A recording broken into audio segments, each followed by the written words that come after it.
dalam hidup ini kita harus selalu berprasangka yang baik. Juga harus selalu optimis bahwa apapun yang terjadi dalam kehidupan kita, apapun yang menimpa diri kita, baik itu masalah, ujian yang berat, musibah, semua itu pasti akan berakhir. Dan apapun itu pasti ada makna di dalamnya. Kenapa saya begitu yakin? Kenapa saya begitu percaya akan hal itu? Karena saya sendiri pernah mengalaminya. Selama bertahun-tahun dirundung masalah, ujian, persoalan-persoalan yang tak kunjung hentinya, datang silih berganti, yang secara kasat mata mungkin saya tidak dapat melaluinya, tidak dapat melewatinya. Tapi pada kenyataannya, sampai pada saat sekarang ini, semua telah menjadi kenangan yang hanya sebuah cerita. Baiklah, video kali ini saya akan melanjutkan video yang kemarin, yaitu Aku dalam Sebuah Cerita part 2. Aku dalam Sebuah Cerita itu sebenarnya adalah judul buku yang saya tulis sendiri. Nih, penulisnya saya sendiri, yang diterbitkan oleh The Publish. Buku ini kalian boleh dapatkan secara gratis dari saya. Yang mau silahkan sampaikan di kolom komentar.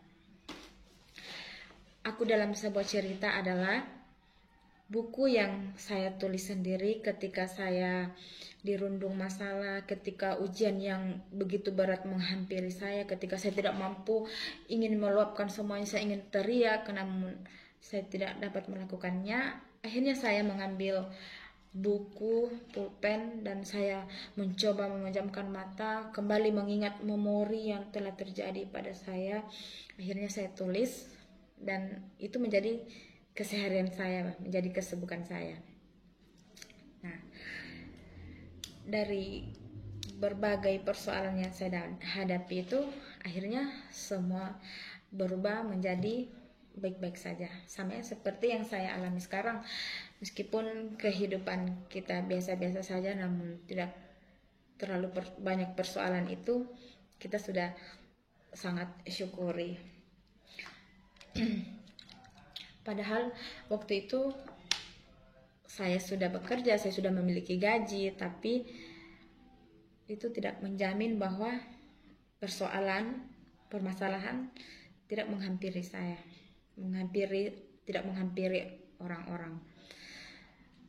Ketika saya dikelilingi orang-orang, ketika di kantor saya, tempat kerja saya itu banyak sekali orang-orang yang seharusnya saya punya teman akrab, saya punya teman berbagi, tapi sama sekali saya tidak punya.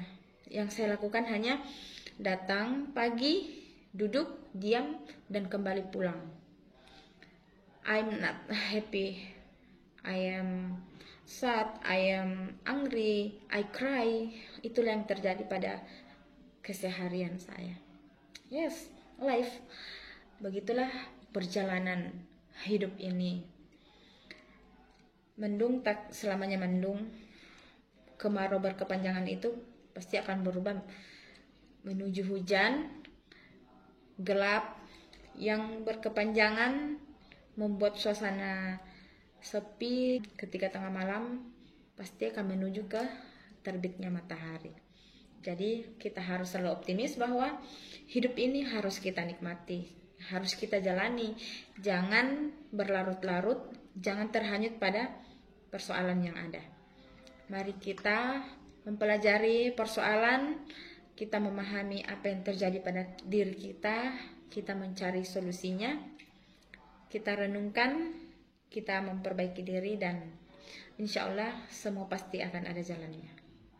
Demikian dari saya, semoga bermanfaat dan terus saksikan kelanjutannya di video Sunny TV. Semoga bermanfaat. Terima kasih.